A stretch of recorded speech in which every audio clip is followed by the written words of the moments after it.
Okay, now I'm going to speak a few words about Middle East. There is nothing called Middle East. Middle East is okay, it's colonial mentality. It is actually West Asia.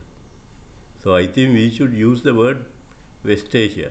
It's very difficult to do that. You have to decolonize your mind. That is the first step towards liberation. So I have got few people to stop using the word Middle East and West Asia. Sometimes I forget that, then I use the word Middle East. Hurry. If you want to have a proper knowledge system, you have to stop using the word Middle East. Middle East can දානං වචනයක්. It should be West Asia. බටහිර ආසියාව. එතකොට මේ ලංකාවේ කැරලි තිබ්බනේ 1815 ඕක කැරලි නෙමෙයි. ඒවා නිදහස් රටක්. කැරලි කියන්න එපා ඒක. That is you are degrading yourself. කැරල් එන්නේ මෙහෙමයි. අපි ඕස්ට්‍රේලියාවට ගිහලා ඕස්ට්‍රේලියා ක්‍රිකට් ටීම් එකේ පැරද්දුවම උන්න කැරල් ලියන. ඒවට තමයි කැරලි කියන්නේ. So you have to change the set of words you are using. Right now, if you take West Asia, some of these countries were created mainly by the British. So I think in the master plan, British playing a heavyweight role. They are just a country. They are not. I mean, I don't know why our people are worshipping the British. ඒක තේරුම් නැති පිස්සු වැඩක්. ඒකත් අර colonial mentality එකකින් එන්නේ. Then some of the countries in West Asia was created by the British and the French. That's a extension of the colonial project. So it's very difficult. So some of these countries, they work with Israel. They don't work with the resistance. Now if you take Yemen, I think Yemen was a refuge to Prophet Muhammad at some time. So Yemen is also an important thing in Islamic culture, the way I understand. Now, the RAF, Royal Air Force, has been bombing Yemen for last 70 years on and off. So I think my gut feeling is the Houthis were Houthis. Houthis are part of the Ansar Allah. Ansar Allah means servant of God. I think the Houthis were created by the British, by bombing.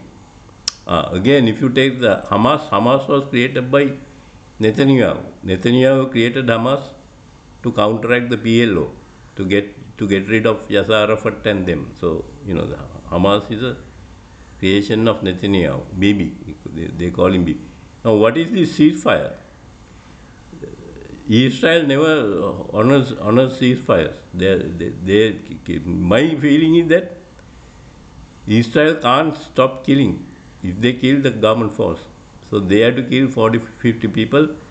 Now if you take this Iranian thing, when they call it the Iran war, 12-day war, Israel was losing, and he begged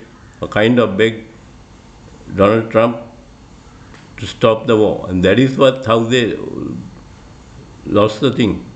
That is how the ceasefire came with Iran. Now, if you are Muslim countries, certain sections of the world, they dislike it. So, Iran has to work within certain limits.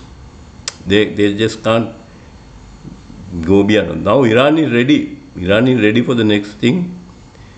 So, I think this ceasefire will not hold. I think Israel would probably attack Iran.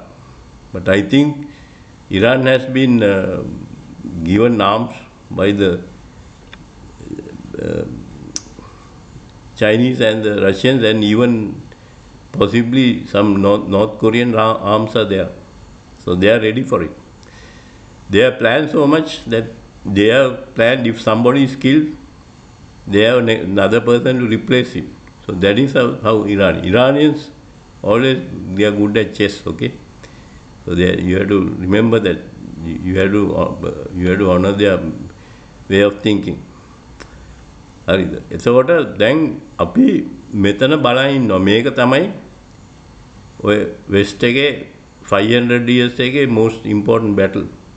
Then the West is trying to attack Venezuela. They are attacking fishermen and saying these drug dealers have been attacked. So that's another part of it. So this is the most important war. That is what is happening in West Asia. Okay, there is no Middle East. Please don't use that term. I have got few people stop using that. So one of my projects is to stop this, put this term into oblivion. You have to retire that term. If you want to liberate the South, you have to stop using the word Middle East.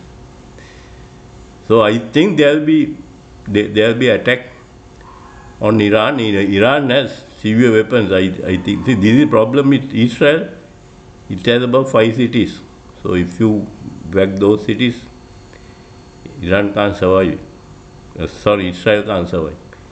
So I think so. Don't expect this ceasefire to hold. There will be a pause, and I think the people who have been kidnapped by Palestine, the Israeli people, I think they should release them. They were used as a bargaining chip, right? From an ethical point of view or moral point of view, I think they should release them and face the consequences. I don't think you should use hostages for political purposes. I don't think it works. Now, if you take the Houthis, they are the most moral or ethical force in the world, and that the Americans fought them for about 2.5 years, 2.5 months, and then they left. They said they can't fight anymore. And if you take Saudis, they use American bombs and other country in West Asia, and they went and bombed Houthis, right? So this question of Houthis, question of so-called West Asia, or once in a while I use the word Middle East just to make some fun. They have been supplied by the West, and British have a role in it when you provide the ideology. So I think my understanding is it is not the America who is the enemy of the South, it is the British. That's my understanding. Okay, that's after studying a long time, because I think Queen Victoria is still ruling the world for 500 years. So we have to get rid of her.